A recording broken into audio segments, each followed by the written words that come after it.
On May 24th, China carried out mock missile strikes and dispatched fighter jets armed with live missiles during its two-day military drills around Taiwan's Taipei, Hualien, and Kaohsiung City, according to state broadcaster CCTV. China's military exercises surrounding Taiwan are intended to demonstrate its capability to seize power over the island, the People's Liberation Army announced following China's long-standing One China policy.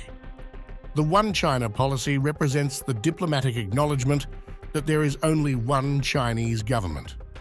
According to this policy, the US recognizes and maintains official relations with China rather than Taiwan, which Beijing views as a breakaway province that should eventually be unified with the mainland.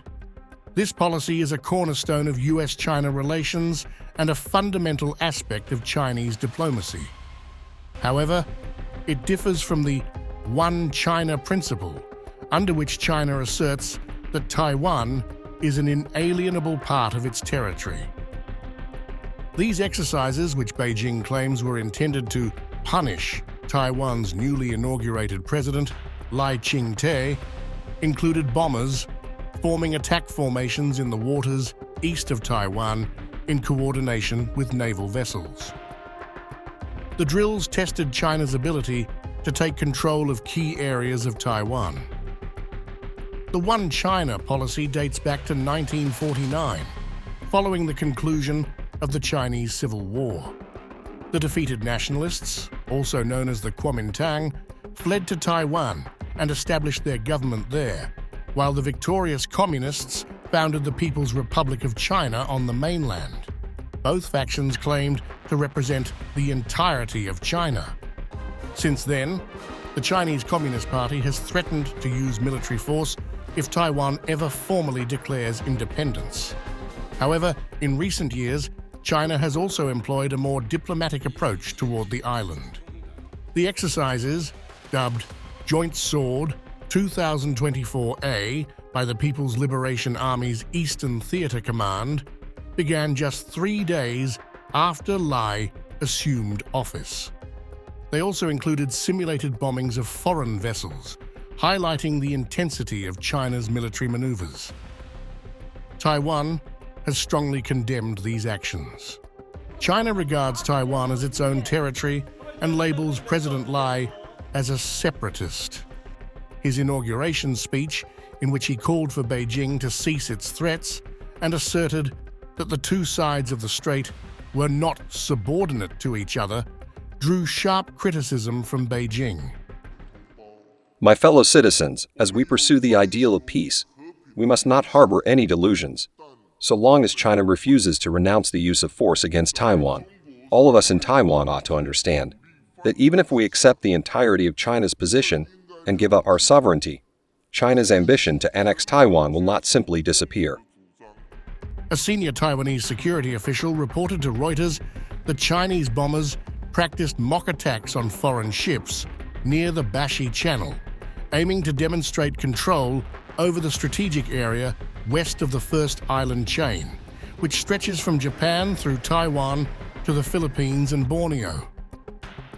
Additionally, Chinese Coast Guard vessels conducted harassment drills off Taiwan's east coast, simulating inspections of civilian ships.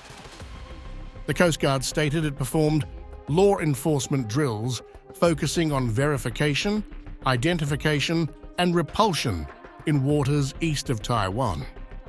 The U.S. Navy's 7th Fleet is closely monitoring these developments, emphasizing its commitment to deterring aggression in the Indo-Pacific region. While Taiwan and the United States do not have formal diplomatic ties, Washington is legally obligated to provide Taiwan with defensive support and remains its most significant international ally. Ching-te has repeatedly proposed dialogue with China, but his offers have been consistently rejected. He maintains that the future of Taiwan should be determined solely by its people, firmly rejecting Beijing's claims of sovereignty over the island. At this moment, the international community is paying close attention to democratic Taiwan, and in the face of external challenges and crises, we will continue the values of democracy and safeguard regional peace and stability. Meanwhile, Malaysian Prime Minister Anwar Ibrahim stated that there is no indication of China being unduly aggressive in the South China Sea.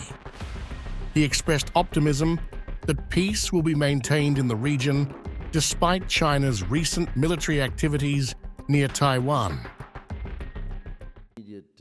On the South China Sea, of course, there are differences, but I don't see imminent possibility of conflict.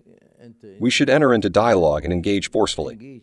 Malaysia will defend every inch of its territory, there is no question. But is there any sign that the Chinese or other parties are unduly aggressive or combative?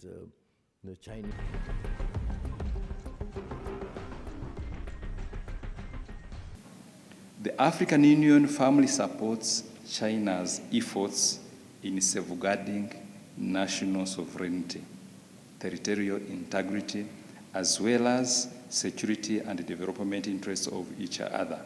The African Union firmly adheres to the One China principle. There is only one China in the world, and Taiwan is an inalienable part of China's territory.